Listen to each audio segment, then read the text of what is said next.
Good morning. It's a winter wonderland still. It's day 360 and I'm coming to you. It's in the process of snowing, so I'm staying on my front porch and not getting out on the slick roadways. So Revelation 17. There is another beast, another seven-headed beast that we're introduced to. This time, it has a rider.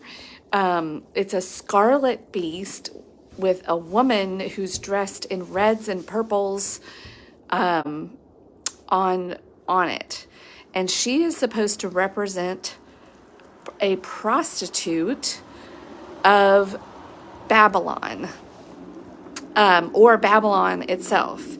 And we're given some clues on what the imagery is, and that the seven-headed beast, scarlet beast, represents kings and kingdoms that have gotten involved with Babylon because of the Babylonian wealth and size, but they have compromised their souls. Or their country's souls with the profit, with the temptation to maybe profit and get rich, but they've compromised maybe their values, their own kingdom. That's the implication. And there's been a lot of references to that, of the sort of debauchery that Babylon is known for, and its worldly excessiveness and wealth and anything goes kind of attitude. And then it also makes a mention of this woman, like John staring at her in amazement, and the angel who's with him. It was like, why are you so amazed? Like, this is what it means. But the woman, he's amazed. She's drunk. It says she's drunk with the blood of God's holy people, or something to that effect. And I started thinking about the mindset of how we can get caught up in. And I am like, unraveling my own mindset, as I even in the last about 5 years ago started really cutting back on my own wine consumption, and that had become too much of a habit, of a regular habit for me, and it wasn't helping me with my energy level, all the reasons. It just wasn't healthy for me, and so I started to cut back, and then I eventually quit. But as I've gone through this process, I've realized that drunkenness can literally, and if you look at in the dictionary, you'll find this, but it can literally mean, of course, drunk on wine. But beyond that, drunkenness is a mindset. And even prostituting or compromising yourself, if you look that up in the dictionary, it has dual meanings. It means what we commonly know that it means, exchanging money for sex, but in another definition, in another way, it's any time that you compromise or sell or misuse your talents and gifts for the benefit of money. And both of these things, this drunkenness and this prostituting yourself, are mindsets that we can easily get caught up in the world if we're not careful. It's what everybody's doing. We're trying to keep up with people. If our focus is on acquisition and getting titles or money, all the worldly things, we can really get sucked into that and then before we know it, we look up and we're compromising ourselves, just like I was like, wait a minute, I'm compromising my own health and how I feel for what? For a few moments. And when you don't live intentionally, when you don't spend time in reflection and evaluation, getting really clear on your own personal priorities, it is easy in the moment to make a decision that compromises all of this. And that in and of itself is sort of a drunken mindset. That's the mindset of being drunk. And even in the Bible, in other places, we have the term sober-minded being used. And be of sound mind, sober judgment, like that.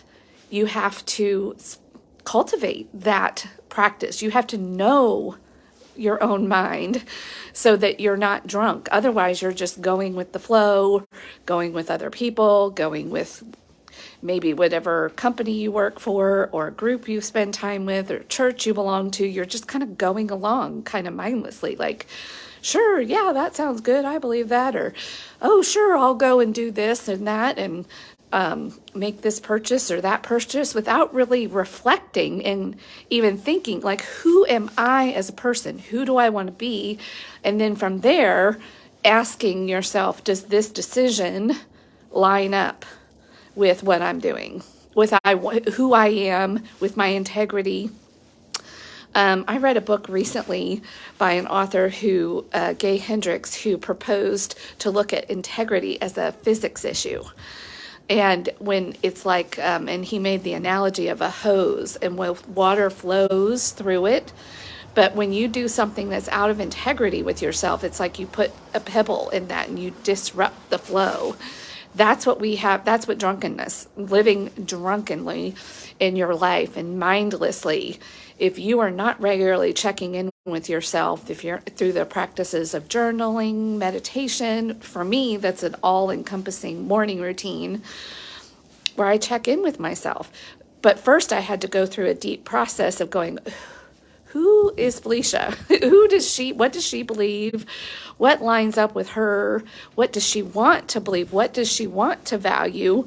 And then looking at my calendar and my bank account and my decisions and my relationships and going, wait a minute, this doesn't match. Like if somebody came into my life 5 years ago and listened to the words coming out of my mouth versus where my actual time, energy, money, etc. was being spent, it didn't match. It was a mismatch. I was actually didn't get drunk a lot. I don't like the feeling of being drunk, but I was drinking every day just because it became a habit. Like I would sit down and drink one or two or three glasses of wine regularly just because it was a habit. I was being mindless in my own life.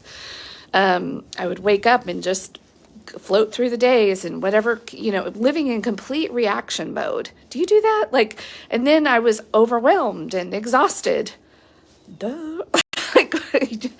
When we choose to live this way, we can be like the woman on this. And then I was exchanging my time, my energy, my talents, my gifts, and misusing them and exchanging them for what? Recognition, people pleasing.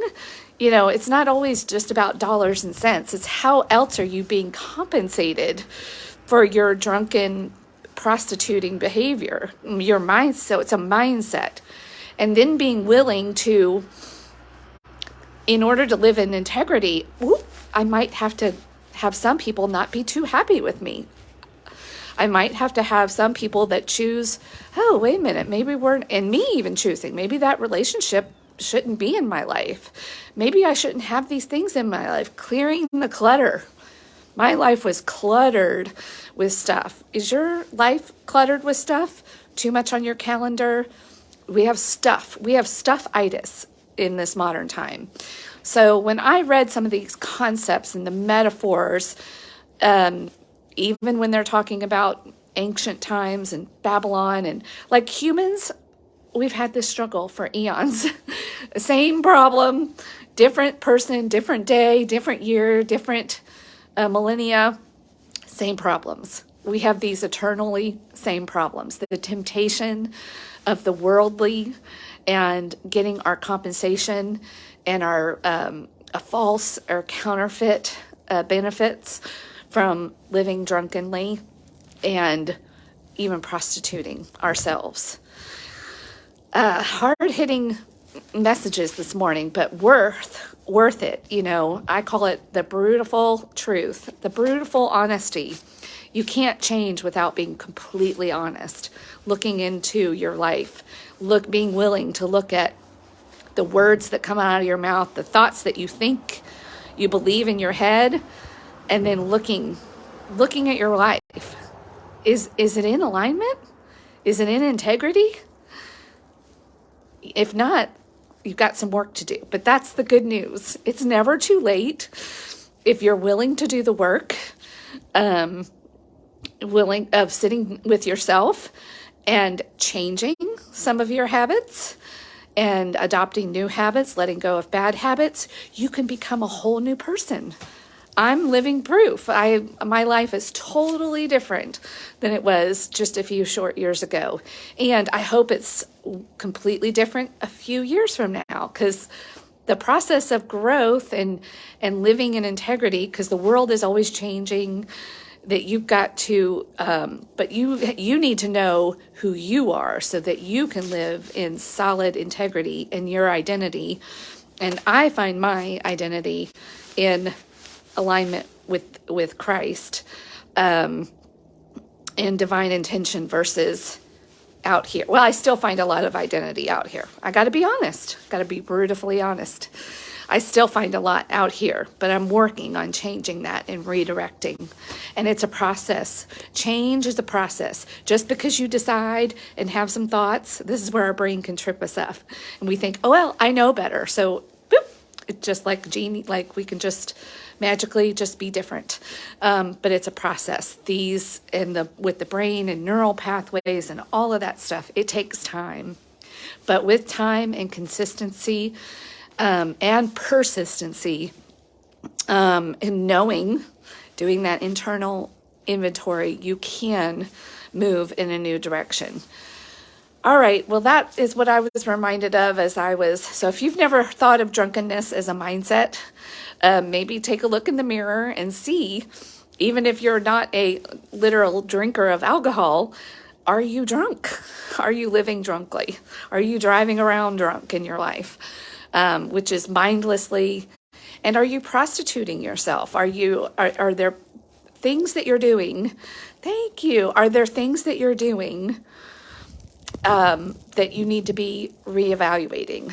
Are you compromising and misusing gifts and talents and resources that you have in order to get something maybe in return that maybe is out of alignment versus the reward of living in integrity, in that getting that peace that surpasses all understanding, which is so much better. And it's hard sometimes to say no to some opportunities and some things that look like they're great, but God has something even greater for you when you live in His purpose for you and in alignment with who you are called to be. All right, my friends, stay warm wherever you are. Maybe some of you are lucky enough to have some palm trees, or depending on what time of year it is. Here it is the day after Christmas in the year of 2022. So see you tomorrow as we look at Revelation 18, just a few more days, and we're done with the Bible. All right. Yes, unadulterated grace. You're right, Mary. Unadulterated, uncompromising. All right. See you tomorrow.